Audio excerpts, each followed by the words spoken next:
What's up, everybody? Tyson Roush, Let's Talk Jets Radio. We broadcast live every Tuesday night at 8 o'clock. We appreciate all the callers. Everybody's been tuning in. You know, we've been trying to work out some new software, so there's been some glitches, but we're back on track, I think. Please subscribe to this channel. We definitely appreciate it. Also, check out Let's Talk Mental Health, another one that me and Primetime are doing regarding breaking the stigma surrounding mental health issues. This video is about Adam Gase. You know, the last 2 days, the New York Jets met the media regarding just the state of the team and everything else, and the Jamal Adams trade demand was front and center, rightfully so. You know, Greg Williams yesterday talked about it. He talked about supporting his player. Like, listen, you don't want to talk about contracts. Jamal is my guy. He's a great player. He's dynamic. He's explosive. He's getting better every day. He's an all-pro, potentially future Hall of Famer. Kind of reminded you of Rex Ryan a little bit, the way he was talking. But that was fine. But today was Adam Gase, and you're like, all right, does Gase just defer everything to Joe Douglas? Does he talk about it? Does he say no comment? You know, sometimes he's kind of a prick in his press conferences after a game.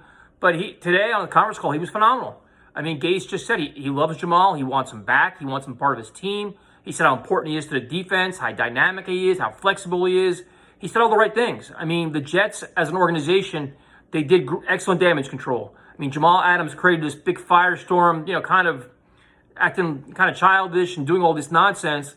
The Jets came out as a united front, all the coaching staff, and just said, listen, we love him. We want him back. He's great. And kind of silenced everything. And just, obviously, when it comes to the contract details, the Jets aren't going to share that. But they said enough to let you know, like, listen, they're going to play hardball here. They're going to act united. And they're going to say, listen, we want him back, and put the pressure back on Jamal now. Like, listen, we're good. Ball's in your court. How do you want to act now? I mean, me personally, I would have had Joe Douglas go to Dallas right away and talk to him one-on-one and get the silence, but this approach is good too. I mean, there's not really a lot you can do. If you're trying to boost trade value, this is a good step. If you're trying to just get him back and maybe try to get this contract done, this is a good step. I mean, this is all you can really do, and I was actually impressed by the way Gase handled this. So you got to give him credit. I think the biggest challenge Gase is going to face is not this situation. It's this pandemic and the limited practices, the potential of missing some preseason games. I think the NFL probably sees preseason games are meaningless. The risk is not worth the reward. So if you take those away, Gase's biggest challenge is going to be get this offense in sync as fast as possible, which is going to be not easy if you're going to implement 4 new, offensive linemen, 2 wide receivers. Your left tackle is going to be a rookie, a tremendous talent, but you got a lot of work to do with kind of limited resources in terms of practice time and training time.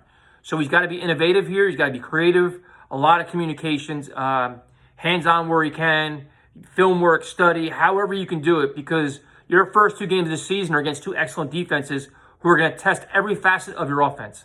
So you don't want Sam Darnold starting off on the wrong foot. You don't want him getting hit. You don't want him getting hurt. So you gotta find a way to get this team in sync. And even if it means, coming out with a run offense, ground and pound for a couple weeks, get everybody comfortable, everybody set. That's what Becton's good at. And just go that way until you get everybody in sync. Whatever it is, like, you have a lot of time to figure it out, and you kind of can assume it now, we're in June, where this is heading.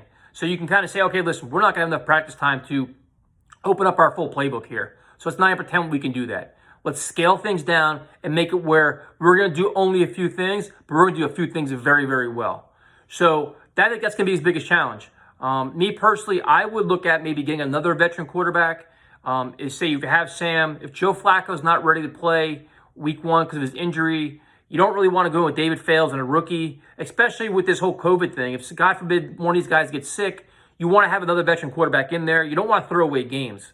So I think the NFL should keep roster sizes kind of larger when they are game time, because there are so many unknowns and there's so much we don't know how we're going to deal with this, that I would have an insurance for an insurance. Like, I'd have insurance for Flacco, and it's not Fales.